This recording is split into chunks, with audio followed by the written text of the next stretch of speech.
What is up, everybody, and welcome back to another episode of The Card Show. Today's episode is a bit of a big one because we're going to talk about the Nationals right around the corner. The market is shifting at the moment quite fast. So whether you're a collector, whether you're an investor, or just trying to decide, about going to national, what to take, what to buy, what to sell, then this episode is for you. We're going through some of the trends at the moment in the market, see what cards are cooling off, how to position yourself sort of to win at the national, sort of the biggest card event of the year. We'll also go through some plays that I'll be making leading up to national, going into sort of the new season sports as well. Mainly American sports, but sports in general. And sort of I'll go through some sort of mistakes I made in prior years as well. So stick around because this one of those episodes that could save you or make you some serious money. So without further ado, man, let's get into it. Let's get into it. Yeah, the national, baby. About time to went about the national, right? But it's arguably the mecca. I know obviously I'm recording this, we have Fanatics Fest first, but it's sort of the mecca, should we say, because of history. It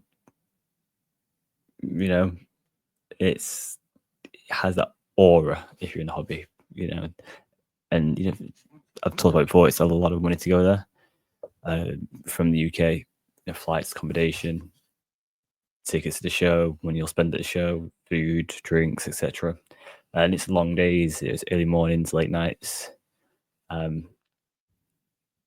it's still like when bucket list things. If you're in the hobby properly right now, I've got to go to national, it's on the list. So I thought it was only right we did an episode on it because I haven't. So let's get into it. I think we'll start with sort of the market currently. We sort of have two, I don't want to say non-big teams because that's disrespectful, but sort of we don't have the biggest followings, the biggest sort of biggest amount of collectors in the hobby. So now we're seeing a lot of moves for Tyrese Halliburton, who obviously his rookie stuff was in Sacramento stuff, and we have Shai Gilgeous Alexander. I'm going to say that one. And his stuff is in the Clipper stuff, and his Prism. I don't know if other cards ever doesn't have the rookie logo. I mean, that's probably the biggest two sort of movies that everyone's buying at the moment. The hype's there because they're game in, game out. They're performing. The team are in the finals. It's 2-2 as of recording this. So yeah, they're the big names at the moment. Obviously, there's no NFL going on at the moment. We've had the draft, and it's sort of the players in them cards in their uniforms aren't out yet, so there's not really a hype for that. So it's mainly on the NBA. I mean, even WNBA kicking clocks out. People aren't watching as much. MLS kind of, it's not really moving the needle. Obviously, Premier League's over, but we do have the Club World Cup. It'll be interesting to see what sort of effect that does have with it being over there. Maybe there'll be some players that can play well for a team and stand out, being that sort of international stage,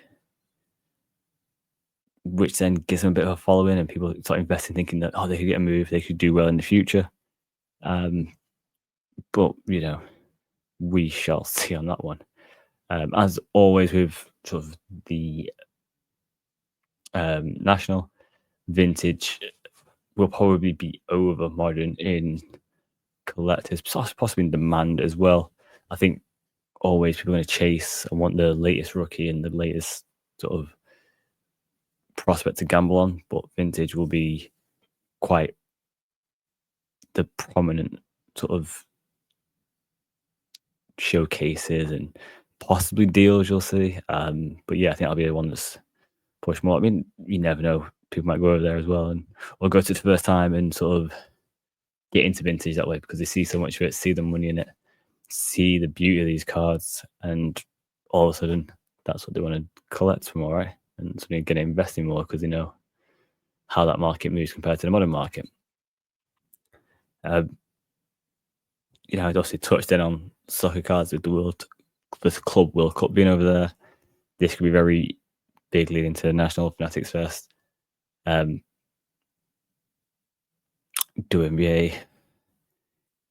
it's again touched on that with no Caitlin Clark. That sort of doesn't help that market. She is coming back, but I believe she sort of delayed it because she wasn't 100%.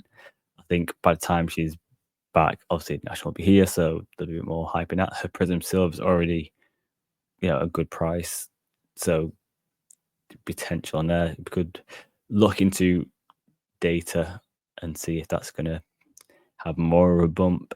Will she do something that raise that needle? We'll see. There may be some niche ones with tennis because UK have got a new sort of talent. It's the sort of the new guys coming through, right? You got to see the US have a few young talents coming through. Obviously we have Sinner and Alcaraz, sort of the 1 and 2 at the moment. I can't remember exactly when US Open is. The Guide National, I think, is just after. But obviously they'll have Wimbledon and other ones that are sort of seen as very big on the main stage. So very interesting to see how that all pans out. And let's talk about what's sort of a bit cold at the moment. We touched on before with the NFL.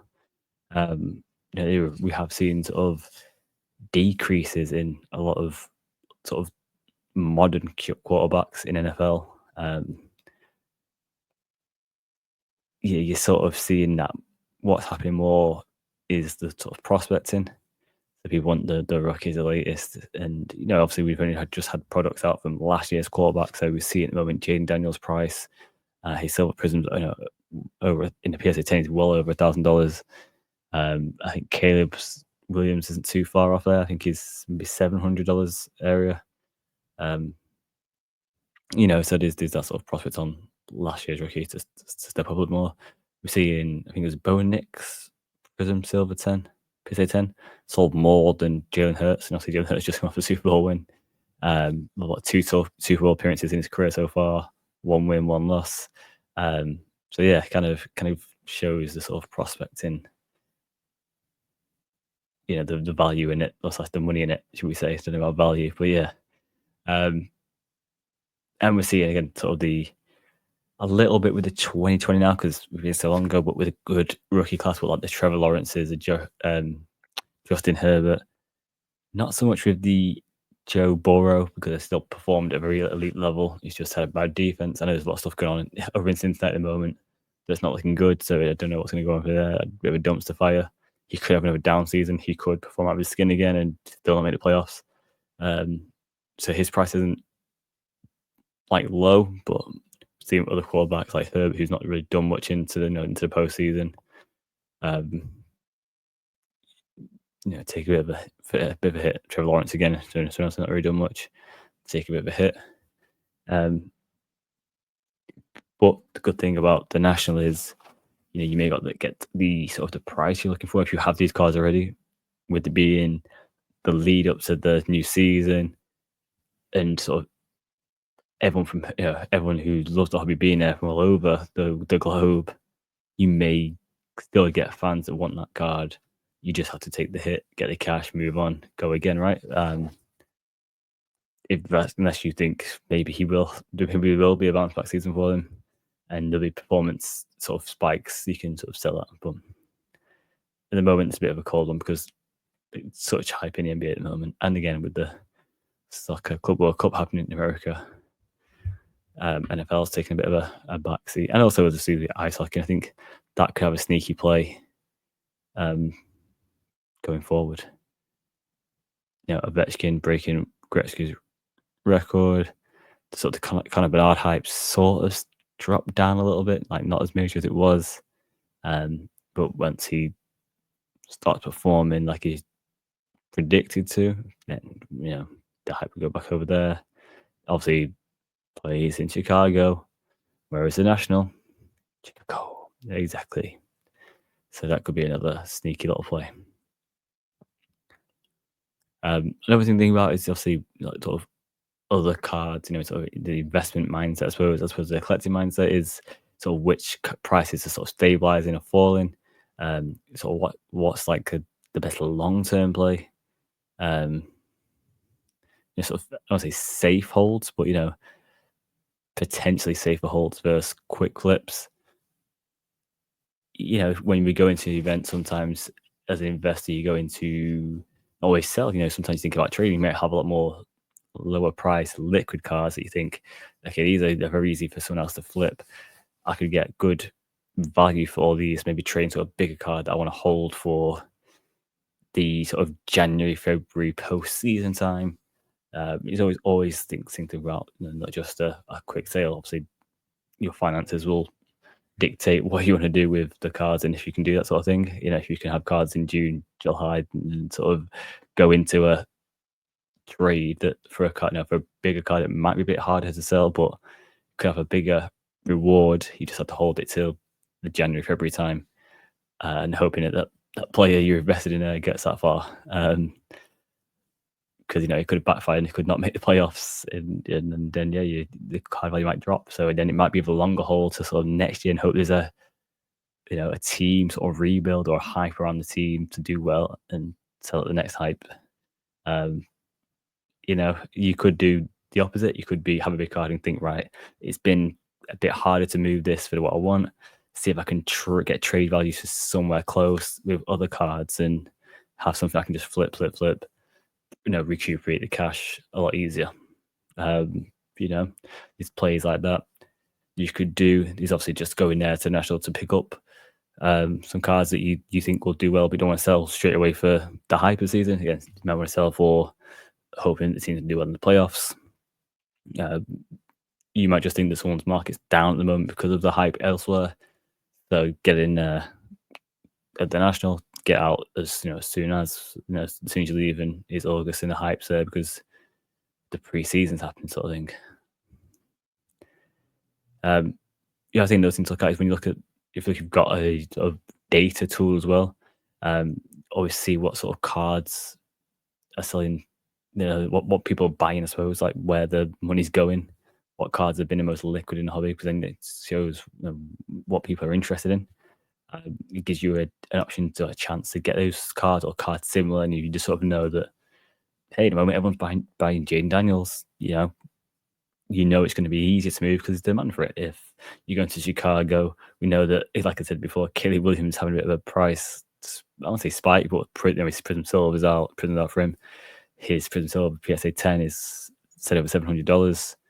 For a guy who I don't think won 10 games just last year, right? Who eight games he won, didn't make playoffs, didn't look great in every game. And his cards, his Prism Silver, a few $100 more than the recent sale did Jalen Hurts on, who just won Super Bowl, has been to two in his career. So it just shows that prospect in the next big thing. Everyone wants that sort of next Brady card, right? Everyone wants to get in now, hoping that the 20 years' time become one of the best, and the card is hundreds of thousands of dollars, if not close to $1 million. Millions there. So it is a downside to it, but you have to think about these sort of things and see what people are interested in, because it's no good you go in there with a shed ton of Drew Brees cards, right? If people aren't really talking Drew Brees at the moment, there's no hype for him. You see not many sales happening. It's going to be harder to sell. Again, you'll have the vintage people there, and not saying that Drew Brees is vintage or a class of vintage, but you may have some of the older collectors that will still want that sort of stuff, but it might be a bit harder for you to move. Stuff like that will be something you have to think about, part of your strategy, right? And then, and when it comes to strategies, you want to sort of make sure you have a good strategy for not only what cards you're taking and what cards you want to sort of pick up, but how to sort of get the best deals. Comps are going to be very interesting. Don't forget, when you're using a data tool for comps, you don't get a lot of sales that happen on the national.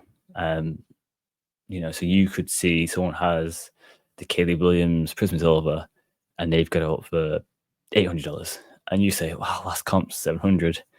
and he could say, "Well, I just sold two today or yesterday," or because obviously it's a 5 dayer. He could have sold two or three that week for 850, 900 because of where he is, the hype for it, that sort of thing. So that's going to be, it could make it not difficult, but then it could put you in a situation where, okay, you're not leaving a comp and you're paying over comp, but you sort of think, well, I know it's liquid card. It still could go higher if he starts performing well. Obviously, they've invested well in protecting him this year. Obviously, taking a Chief, I have a card of his, or Joe Tooney, who doesn't have many Chiefs cards. So when I say I have a card of his, the score, that's all he's got. But yeah, I digress on my little Joe Tooney collection. But yeah, he's just an absolute beast. We got Player of the Year last year. That's how bad Chiefs were. um, and they want to make sure that Caleb's got time to do what he can do and show off what he can do and help the team, obviously. So there could be a lot of hype for that, and you could fight there for 800, knowing you paid over comps, knowing that there's people that are after that card and will pay 9, 10, 1100 sort of for that money for that card. Or you could think, I can wait, thinking it could go up to that when he does get us, 3 or 4 wins under his belt and they start the season like 4-2 or 3-1 or something, whatever it may be, and there's a bit more hype around what's going on in Chicago. There's that option as well. It's just making sure that you don't go too far. If you see the data as more than comps, if you can see the historical data, and you're seeing comps maybe 700, but then you're seeing that last year when the hype was there, that card was 1,200. You think, well, it's a 500 difference. You're actually paying 800. But if that card can get up to the 1,000, not even the 1,100, the 1,000, you're making $200. And, you're never going to go broke taking a profit. So you may say, oh, well, do you want to put in 800 to get 1,000 out? Especially if you have to sell that card on eBay, have a bit of, a few fees, whatever, or risk, etc. If someone says to me, if I give you, 800 and you get back 1,000 every X Y Z times, would you do it? Yeah, of course. It's one of the best things about getting sort of a app or a software that has that sort of historical data. So at least you can look back, obviously depending on the card as well. Like if you might have a year of data or 2 years data, you can see the sort of ebbs and flows or the sort of historical data. See if there's a set time, and usually obviously it's always about hype, right? Beginning of season hype, when you always get little spikes due to performances. You get hype again going to sort of playoffs, and then you get lulls where people are moving on to other sports because they're in the medium, or whether it's MLB, NBA, soccer, ice hockey. So it's always things to think about. Don't be too stuck with a comp. If you see a comp 700, but someone's got a price 800, like I said, you don't think, okay, I can't buy that card now because the comp's a 7.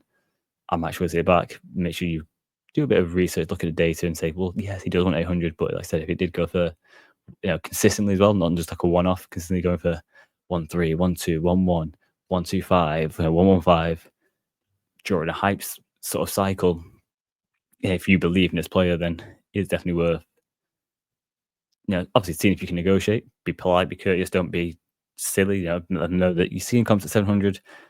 Is there any room? They might say, listen, I can't do 7 because they may be in for 7. They might say, hey, how about meet in the middle, 750? Yes, you're paying a little bit over, but like I said, if you're seeing you have a chance to make that and more, it's what the game is, right? You give them a bit of money, they've made $50, having it in their showcase, left some meat on the bone for you to go out and make. Maybe you just go around to the corner and sell it for 800, 850. Makes great relationships in as well. You sort of know you can deal with someone, they know that you're respectful, to be dealt with them well. You were honest with them where you were at, they were honest with you where they were at. Builds that sort of connection, that trust, and you can hopefully do deals again. I always say to people, when you do deals as well, make sure you try and get like either an Instagram handle, or if they have an eBay store, we're like, hey, listen, it was easy to deal with you. Maybe hit you up on Instagram about these other cards in the future, or check out your eBay store and this other. And same with if you're a seller, let them know that you have other avenues, revenues, to sell, because it's a good way to keep that rapport going, and people will look out for your other shows, whether that's not just a national next year, other shows that you may attend. It might be like, "Hey, I was interested in one of the cards you're there. You're going to be going at this show." You could say, "Actually, I am," or "No, I'm not. We can do a deal." It's on my eBay page, so it gives you like, ease of mind of paying, and and then not doing it, having it, well, not doing it to like a bank. You can do it through PayPal goods and services, and be a bit more covered than any other way. There's like a friends and family sort of thing. Just because you do like a deal or two doesn't always mean that the people aren't gonna run off with you any longer. And so it's always good to have that little bit of protection, right? And when I say run off, sometimes it just happens due to life, right? Some people, bad happens in some people's lives, and cards and getting a card posted isn't the sort of be all end all because where they are. So they sort of don't do that. You've been waiting a week, all of a sudden it's they're not responding to me because they're doing this, and you don't know what's going on. So do it that way, and then least worst case scenario, if something does happen, you can always go to that. They'll PayPal, they'll get you money back, and no harm, no foul. Maybe in a month's time, they get back to you and let you know something happened and he's just not been on there, so I can get back to you and you could do the deal again. No, maybe not, but at least you're covered as the buyer. Um, I think another big aspect as well is sort of the trade nights and networking. I've just talking about networking sort of leads into the trade nights as well, because you have a big opportunity at trade nights to sort of network as well as do deals on cards there and then. Yeah, I think trade nights are becoming sort of not the new best way, but a very big way for the hobby to sort of really expand. People seem to really like enjoy trade nights. There is a big sort of big achievement, I suppose, as well, to sort of, like I said before, having loads of low to mid maybe that you can trade into big cards, or you can have quite a load of lows that you can get into a mid, then you have a mid, and then maybe get that into a few other lower mids, and then turn that into a big, and it's like a wheeling and dealing. I think people like that sort of aspect of it. And he said either way, it's just we're good at networking because you may see cards move around. You may want to keep up with people like, hey, so you had this. I'm ever interested if you ever get one similar, let me know. Or, we didn't come work out, so a deal then, maybe in the future, because they obviously, are coming through cards quite quick. They may say, hey, I'm really after, this to 5 to complete a rainbow, or to 10, the one of one. If you come across it and I've seen you dealing with XYZ cards, you may come across it, you may not. If you do, please don't feel free to hit me up. Let's do a deal in the future, sort of thing. And again, it keeps you in this sort of network of trying to get what you want as a collector, which ultimately is what you want, right? As a collector, you want to get what you're after. Uh, what else really to talk about there? Not much. I could talk a little bit about sort of plays I'm thinking of for the national, but it's with me not going. It's more sort of things I'm thinking of doing for sort of the end of the year. So maybe I'll talk about that shortly. Maybe.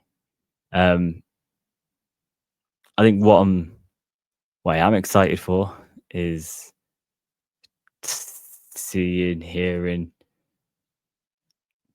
like what is, obviously I'm excited to see, but what's been people are buying, what people are selling at the national.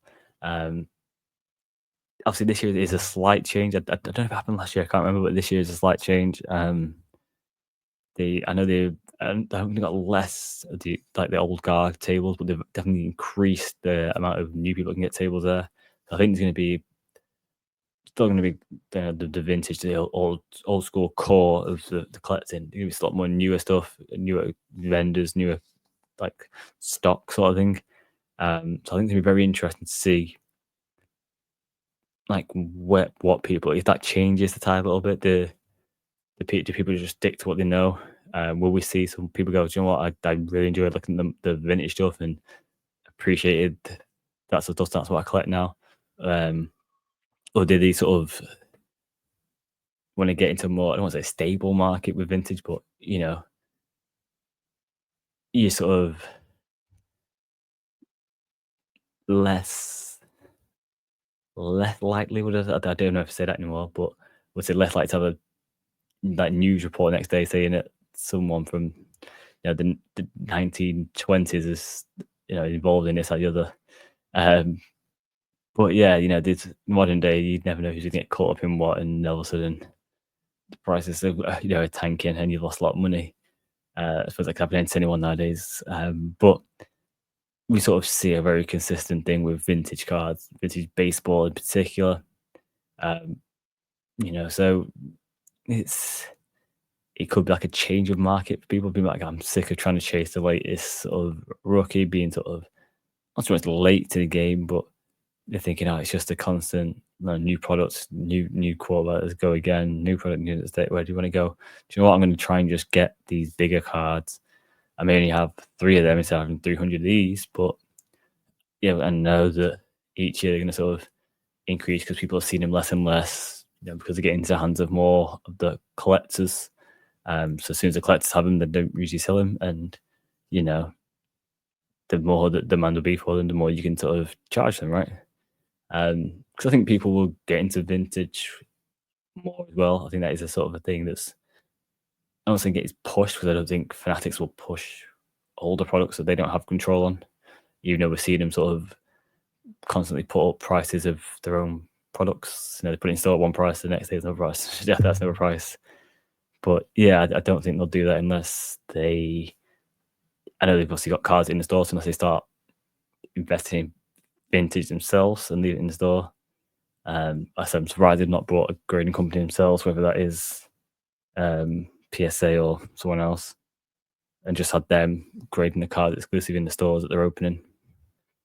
Is one thing I think they have missed a trick on. But hey ho. I think they. Well, I was going to say some sort of one move I'd avoid, like this year. I think you're kind of lucky because obviously it's in Chicago, which is a massive bonus. But I would have. What would I avoid? I avoid. Oof, that's a difficult one. Do you know what? I actually don't know what I'd avoid at this year's national. Ooh, yeah, that's a tricky one. One move I'd avoid.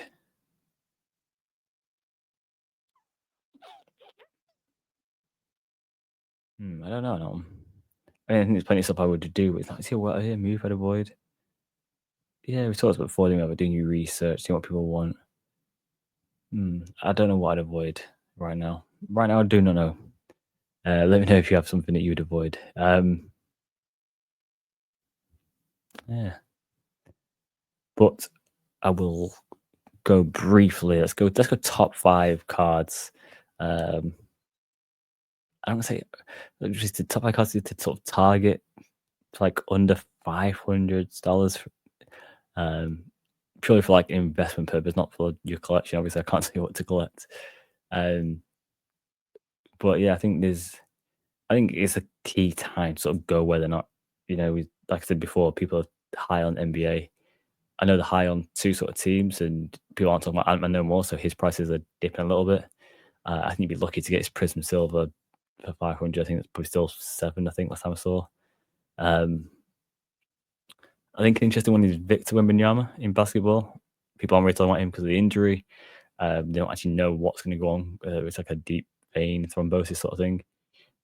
His Prism Silver is still PSA 10 is still $700. I think it's going down to like 690s. I've seen a sale the other day, so you could maybe get that closer to 5, but still it's not under the 500. So I'm not going to count it. You could go raw to grade, a bit more riskier, obviously because you might not be a 10. I think nines. I think nines like $300 maybe for a 9, if I remember correctly. But yeah, I think Victor will be the one I'd possibly go for there. Yeah, I just think probably a bigger upside to him coming back and being Victor than someone else that I can think of right now. Like I feel like an Ant-Man. Like I don't overall don't we get $500. Maybe you could get a 9 PSA 9, but I don't think the PSA 9 has an upside. The Victors does. Oh, yeah. I think there's a 10. I think you have to, yeah, you have to try and get the 10 close to that. If not, oh yeah, if not, I can't count it, can I? Right, I can't count that one. Maybe okay, maybe I'm gonna go Rogue, not Rogue, but maybe John Morant then. I think he's a baller. His last time I checked, his Prism Silver PSA 10, $260 area. I think it's 262, 264 area, 265. You know, it's all a few different. Buy it now is that price, not auctions as well. So if you're on auctions, that you might be able to get cheaper. Um, so yeah, obviously buying two would be just over, but you could definitely buy that one of them. I suppose it's not like 500 budget, so you suppose you could buy that card as many times as you've got the money to do that. But yeah, I think for 200 and some odd dollars for a Prism Silver PSA 10 of someone of his caliber, um, as a recording as well, the Grizzlies have just traded Desmond Bain for KCP and Cole Anthony from the Magic. So could see a changing dynamic over there with how they played. Maybe they let Jar be Jar as always and support him a bit better. So yeah, I like the Jar play. There goes my Jar play. Jar Morant. Um, just not I have not bought that PlayStation. Don't seem like I'm trying to sell them. I do not own any, and I am actually looking to buy some at that price. I think it's a very good price. That's why I know the price. So I'm looking at it, and I mention it. I do not own it to sell, so I'm not trying to get you guys to buy something I've not got. I can't seem to buy it. Well, I was recording, so I won't buy it before you guys can do it anyway. If I do buy it, it'll be a good week away just to see what happens around trades. Maybe Trey Young as well. Chucking Trey Young. I saw his Prism Silver PS10. I swear it was like $100 and something dollars. It was quite cheap. I think Trey's a baller. Whether a move is his big like spike, like I don't think there's much opportunities for him Atlanta to have big spikes unless something big happens there or he gets the move. But I do like Trey Young. And again, it's very affordable for a Prism Silver PSA 10. NFL. Let's go NFL. Let's go NFL. That's two. So Trey Young, John Moran, PSA. I mean, again, I keep sticking with Prism Silvers just because very liquid card, and I've been looking myself at these things. These are things that are on my head.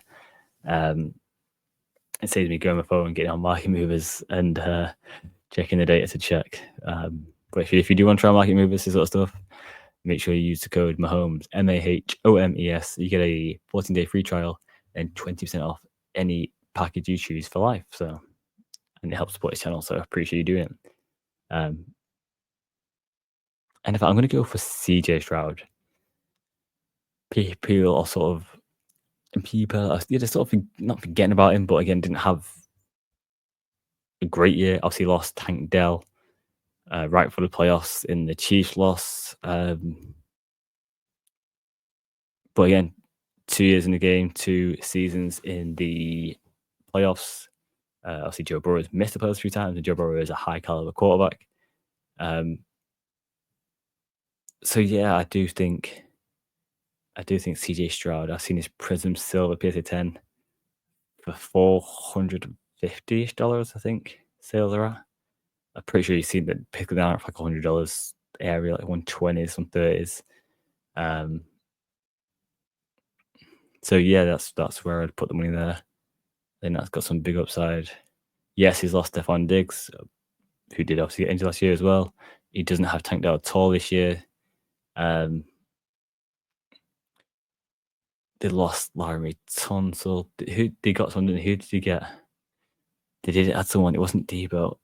I can't remember. Did they get someone? They did get someone. I'm sure they did. But yeah, I just think CJ Stroud's a very good quarterback. He's in a good position, good coach. I think that he could be one to look out for. Is another quarterback I'm looking at the moment, really?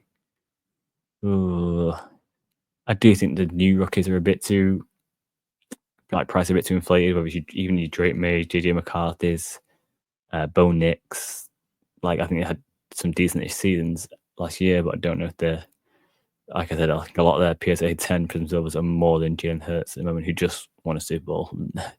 As much as it hurts me to say that because it was against my beloved Chiefs, and there's one thing I'll always have against Patrick Mahomes now as a Chiefs fan. The Brady one I can take. Brady is the GOAT. You know what he's done, unbelievable. More Super Bowls rings than every team is ridiculous. But to let Jalen Hurts and the Eagles win one kills me. Kills me.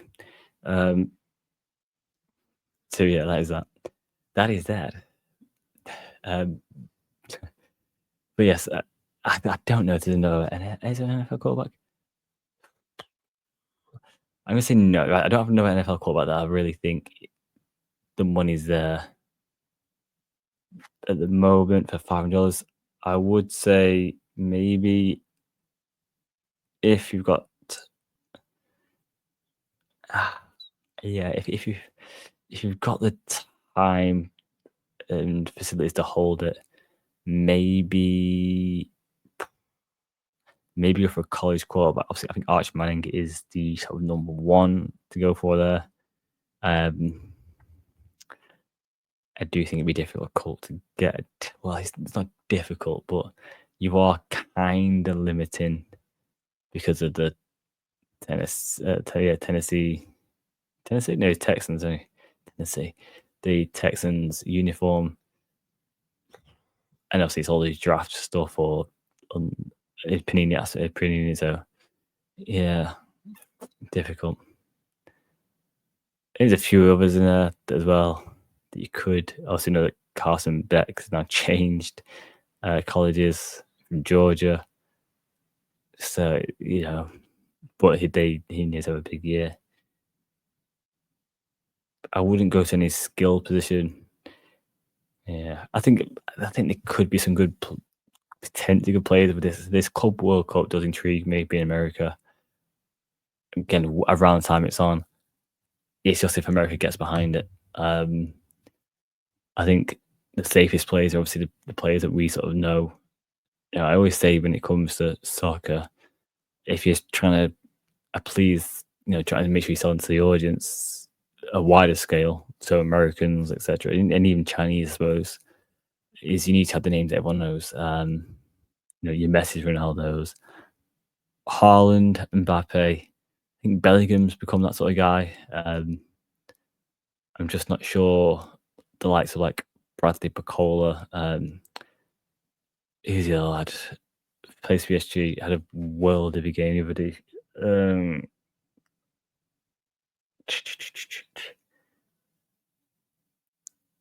Oh god, I can't think of his name.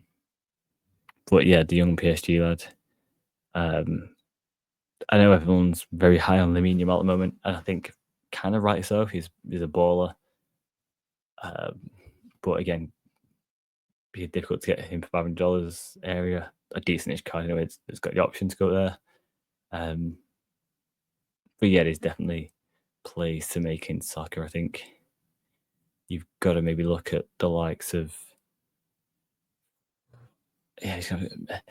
Musiala potentially could be an interesting one. Just because he seems to be a bit of a forgotten man at the moment. Yeah, I think from Germany, everyone's sort of talking about the whole Florian Wirtz thing because obviously there's in news because of the move. Obviously, Liverpool aren't at this Club World Cup. But yeah, Musiala intrigued me a little bit because I just don't feel people talking about that much. And he needs to have a big year, right? Needs to have a big year. So yeah, maybe there. And then last but not least, bit of a should we go a bit rogue? I don't want to say. I think it's Ben Shelton, the American tennis player that's up and coming. Maybe go rogue for him. Bit of USA hope right there. Oh, they got that correct, Ben Shelton. Pretty sure it is. Shelton, yeah. So yeah, maybe there. Maybe there. Let me know the top sort of $500 that you think it should have gone. But yeah. I hope that little insight into the national helps. I wasn't going to give like a rundown of hotels, lots of nonsense, but just sort of how the national will be money wise, the way that things are going, and stuff like that. It's you know, it's interesting because obviously we're having shows now over here that are more shows are 2 days now. London's now a 3-dayer, and obviously getting only bigger once next year. The XL once next year, but a much bigger show. We could, this that could be the one about the XL show, right? Where it's like 3 days. You need this to consistently on a Friday now. Bigger venue, more sellers, more buyers, etc. So it's definitely something to think about. Me having strategies, seeing what the trends are at, seeing what's liquid, and taking it from there. But yes, I do hope this episode helps. I appreciate you all for listening, paying attention, watching, etc. I hope it helps. I'll see you guys next time. Take care. Peace.